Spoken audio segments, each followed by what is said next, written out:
हाय नमस्ते फ्रेंड्स। आज हम टॉपिक जो पढ़ेंगे दैट इज़ स्ट्रोक। आज हम स्ट्रोक के नोट्स भी बनाएंगे और स्ट्रोक पढ़ेंगे भी। स्ट्रोक के और डिफरेंट वर्ड्स क्या होते हैं? एक होता है ब्रेन अटैक, दूसरा हम उसको CVA भी बोलते हैं, दैट इज़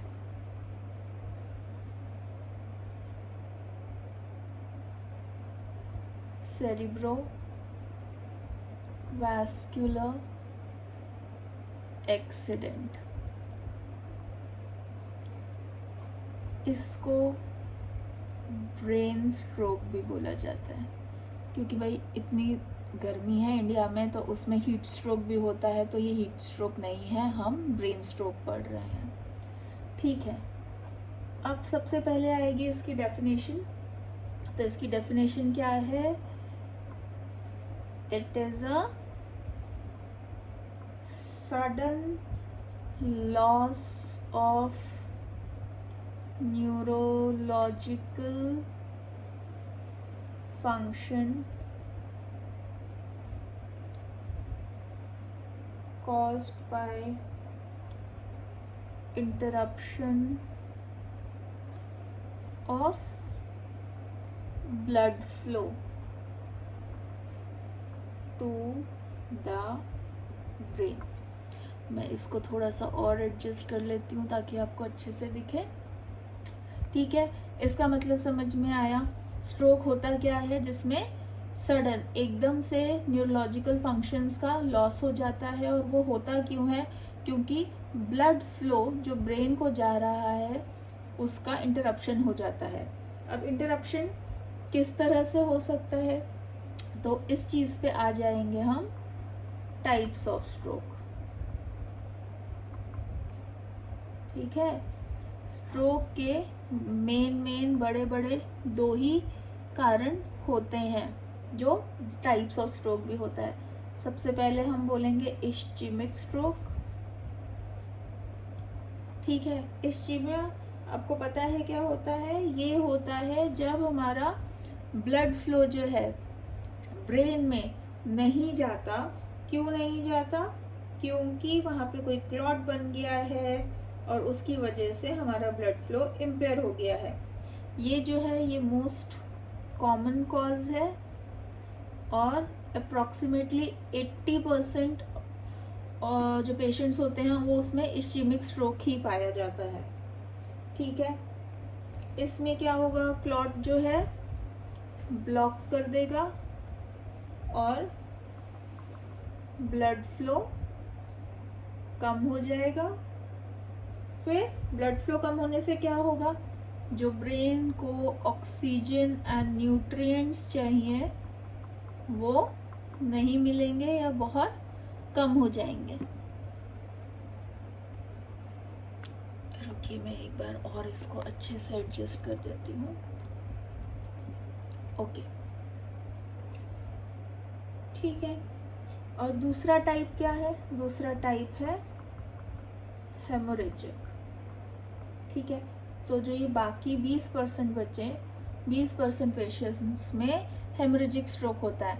हेमरेज कैसे हो जाता है? मतलब जो नसें हैं, जो ब्लड वेसल्स हैं वो फट जाती हैं और जो खून है वो हमारा ब्रेन के अंदर हो जाता है। उसकी वजह से टिश्यू की डेथ हो जाती है और उसकी वजह से हमारे फिर से ब्रेन को न्यूट्रिशन नहीं मिलता और इसी वजह से स्ट्रोक हो जाता है। ठीक है, अब इसमें फर्दर क्या होता है कि अब नसें फटी हैं, अगर ब्रेन के अंदर फटी है तो उसको बोलेंगे इंट्रासेरिब्रलर। और एक स्पेस होता है सब एरेक्नॉइड स्पेस, अगर वहाँ पे खून जमा होता है तो उसे कहते हैं सब एरेक्नॉइड हेमरेज। और इसको कहते हैं ब्रेन के अंदर हुआ है तो इंट्रासेरिब्रल हेमरेज। इसको IHP लिखते हैं। ठीक है, अच्छा, सबसे बड़ी बात जो अभी तक हमने नहीं करी है वो ये है कि जो स्ट्रोक है, स्ट्रोक जो है वो it should last for more than 24 hours. अगर इसका न्यूरोलॉजिकल डेफिसिट जो है वो 24 आवर्स के अंदर ही होता है, तब इसके लिए हम दूसरा टर्म यूज़ करते हैं, and that term is TIA. Now what is TIA? TIA is transient ischaemic attack. इसमें भी सेम ही होता है, ये स्ट्रोक का इसको प्रिकर्सर भी बोलते हैं, प्रिकर्सर ऑफ स्ट्रोक भी बोल सकते हैं. जिनको भी ये होता है उनके सिम्टम्स जो है विदिन 24 आवर्स रिजॉल्व हो जाते हैं. ठीक है, इसमें हमें ध्यान ये देना है कि अगर ये रिजॉल्व हो रहे हैं तो आपने ध्यान देना है कि विदिन 90 डेज आपको कोई मेजर स्ट्रोक होने के चांसेस बहुत ज़्यादा इंक्रीज हो जाते हैं. ठीक है, ये एक रिवर्सिबल न्यूरोलॉजिकल डेफिसिट होता है. इसके में CT MRI में आपको कुछ भी ज़्यादा नहीं मिलता है. ठीक है,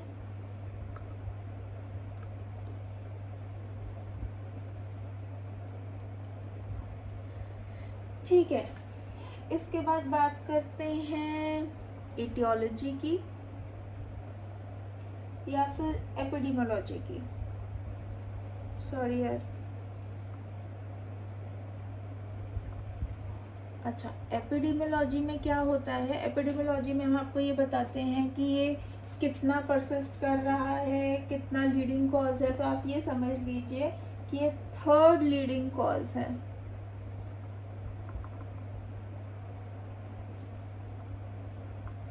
डेथ का, एंड मोस्ट कॉमन कॉज है डिसेबिलिटी का.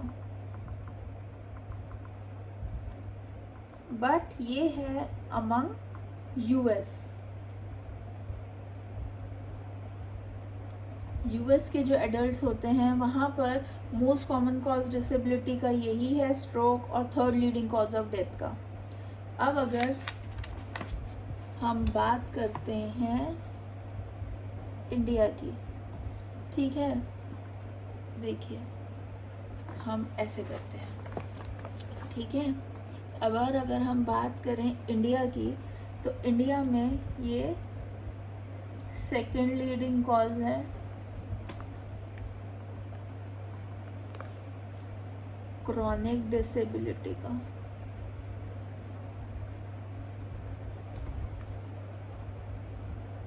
ठीक है, और आपको ये भी समझना है कि जो इंडिया की पॉपुलेशन है उसमें इसका बहुत बड़ा योगदान है डिसेबिलिटी में, जिसमें आप कहते हैं कि आपको लकवा हो गया, अब हम कुछ नहीं कर सकते, हम बेड पर हैं. बट आजकल ऐसा नहीं होता है. आजकल बहुत सारे फिजियोथेरेपी हैं, बहुत सारी एक्सरसाइजेस हैं जिनको करने से आप फिर से फंक्शनल हो सकते हैं, इंडिपेंडेंट हो सकते हैं. ठीक है, और दूसरी चीज़, अगर सही समय पर आपको ट्रीटमेंट मिल जाए. तो इससे हम आएंगे कि सबसे ज़्यादा ये होता किस में है. ये फीमेल्स में ज़्यादा होता है एज कंपेयर टू मेल्स. और जो एज है इसकी, इंसिडेंस ऑफ स्ट्रोक जो है ये डबल हो जाता है in the decade after 65 years of age. मतलब हर 10 साल में, मतलब 65 के बाद एवरी 10 साल में स्ट्रोक का जो चांस है वो हमेशा डबल हो जाता है, यानी 2 गुना हो जाता है। ठीक है, इस बारे में आपको ये भी ध्यान रखना है कि जो आपका सर्वाइवल है वो किस चीज़ पर डिपेंड करेगा। आपका सर्वाइकल बहुत जल्दी डिक्रीज हो जाता है। सर्वाइवल रेट कैसे डिक्रीज हो जाता है, किन चीज़ों पर निर्भर करेगा वो। पहली चीज़ तो होगी आपकी एज। अगर आपकी एज बहुत ज़्यादा है तो आपके सर्वाइवल के चांसेस थोड़े कम हो जाते हैं। अगर आपको हाइपरटेंशन है, और ध्यान रखिए ये आपको अनकंट्रोल्ड है, अगर आपको कोई अनकंट्रोल्ड हाइपरटेंशन है, ठीक है। इसके अलावा अगर आपको डायबिटीज़ है और आपको कोई अंडरलाइंग हार्ट प्रॉब्लम है, और अगर ये सब है, इसमें आपको स्ट्रोक होता है, तो आपके सर्वाइवल के रेट थोड़े से कम हो जाते हैं। ठीक है, अच्छा जी, अब हम क्या सोचेंगे? अब हम सोचेंगे इसके रिस्क फैक्टर पहले करते हैं। क्या क्या रिस्क फैक्टर होते हैं? अच्छा, रिस्क फैक्टर जो है इसमें एक न्यूमोनिक होता है, बी फास्ट, जो एसोसिएशन ऑफ स्ट्रोक की है उसने ये न्यूमोनिक दिया है। अब बी फास्ट में बी क्या है? B is for balance. ठीक है, बैलेंस में क्या होगा? आपको दिखेगा loss of balance, loss of coordination, ठीक है ना, ये सब आपको दिखने लग जाएगा। दूसरा क्या है? ई मतलब आई साइट, तो आपको आई साइट प्रॉब्लम्स हो जाएंगी, सडन होंगी ये, ठीक है, नॉर्मल नहीं है। सडन आई साइट प्रॉब्लम में क्या होगा कि सडन देखने में दिक्कत हो जाएगी, sudden trouble seeing in one और बोथ ऑफ आईज। ठीक है, इसके बाद तीसरा होगा एफ क्या है? F is face drooping. ये तो बहुत कॉमनली सबको पता है कि अगर आपका जो फेस है वो एक तरफ से नीचे की तरफ जा रहा है, अगर आप स्माइल करते हैं तो ऊपर की तरफ जाने की जगह ये नीचे जा रहा है, आपकी जो आईब्रो है वो नीचे लटक रही है, आंख जो है वो बंद हो रही है, जो आप कर नहीं रहे हैं बट उसमें इतनी ताकत ही नहीं है कि वो खुल सके, तो उसे फेस ड्रूपिंग कहेंगे। ठीक है, इसमें क्या आएगा? सडन वीकनेस हो जाएगी फेस की।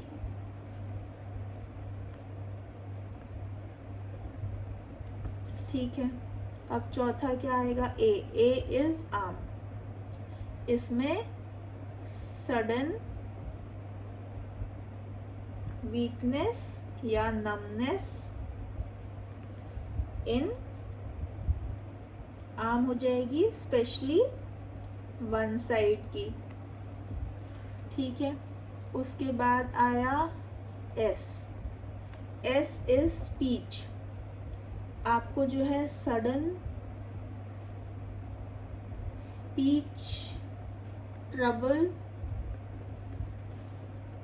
और डिफिकल्टी इन अंडरस्टैंडिंग या फिर कंफ्यूजन।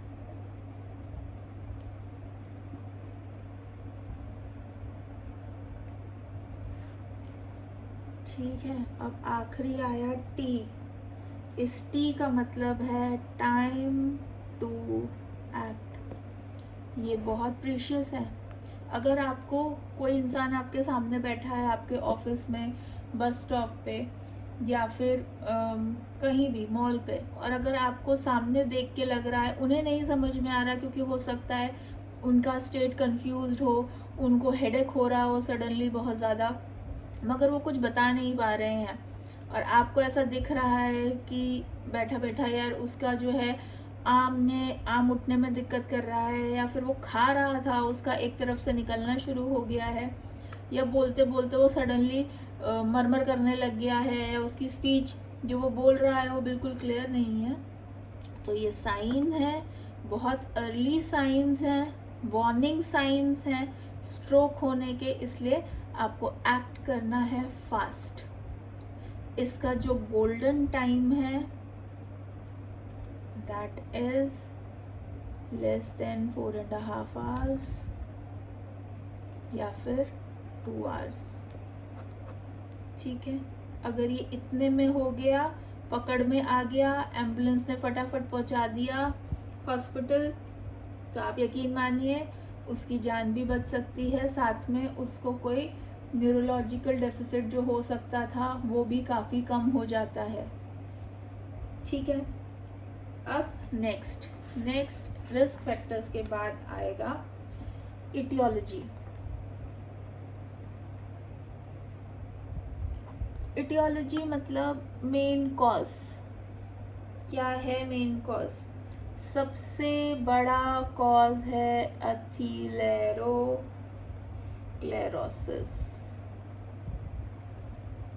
ठीक है, एथेरोस्क्लेरोसिस। अब ये होता क्या है? ये प्लेग्स होते हैं, जो प्लेग फॉर्मेशन हो जाता है with accumulation of lipids, fibrin, complex carbohydrates and calcium deposits on wall of arteries causing potential narrowing। ठीक है, अब इसको सिंपल भाषा में समझें तो जैसे हम कहते हैं ना, किसी का कोलेस्ट्रॉल बढ़ा हुआ है, ठीक है, तो वो कोलेस्ट्रॉल बढ़ा हुआ है, किसी को ओबेसिटी है, ठीक है, डायबिटीज़ है, हाइपरटेंशन है। अब ये कैसे हो रहा है? इन सब के नीचे जो है एथेरोस्क्लेरोसिस ही आता है, क्योंकि आपका कोलेस्ट्रॉल बढ़ा हुआ है। जो कोलेस्ट्रॉल है वो कहीं ना कहीं जाके तो जमेगा, ठीक है, जो आपके लिपिड्स हैं, ठीक है, जो आपका मोटापा है, अगर कैल्शियम है, ठीक है ना, आपको थायराइड है, कैल्शियम एब्जॉर्ब नहीं हो रहा है, कहीं तो जाके जमेगा। अब वो जाके ब्लड वेसल्स में, जो आर्टरीज हैं, जो वेन्स हैं, जो छोटे छोटे ब्लड वेसल्स हैं, वहाँ पे जाके साइड में जम जाता है। अब जिसकी इतनी होनी थी, अब इसमें जाके जम जाएगा, ठीक है, ये ब्लड वेसल्स में जम गया, तो इतनी विड्थ की जगह कितनी विड्थ हो गई? छोटी हो गई। अब इसमें से ब्लड फ्लो करेगा, तो जैसे पाइप को आप पिचका देते हो, पिचका देने के बाद क्या होता है? तेज़ी से निकलता है ना पानी, तो ये भी तो तेज़ी से निकलेगा ना। तभी कहते हैं ना, किसी को हार्ट अटैक आ गया और स्टंट डल गया। आजकल बड़े यंग लोगों में भी वो केसेस दिखाई दे रहे हैं, ठीक है। अब इतने पुराने में नहीं, अब सब कुछ जो है जल्दी जल्दी होता जा रहा है हमारी लाइफस्टाइल चेंजेस की वजह से। तो इसमें स्टंट डालते हैं ताकि यहाँ पर ये जो है इसको वापस से खोल सकें और इसका बहाव, खून का बहाव ठीक हो सके। मगर होता क्या है, ये प्लेग फॉर्मेशन होती है, इसको एथेरोस्क्लेरोसिस ही बोलते हैं, और ये ही एक मेन कारण है स्ट्रोक होने का। जो दूसरा एक मेन कारण है वो होता है AVM। AVM क्या है? Arterio Venus मालफॉर्मेशंस। ये एक कंजेनाइटल डिफेक्ट होता है, ठीक है। कंजेनाइटल डिफेक्ट होता तो है, मगर ये होता क्या है? इसमें क्या है, इसमें टॉर्चरस एंगल ऑफ आर्टरीज होती हैं,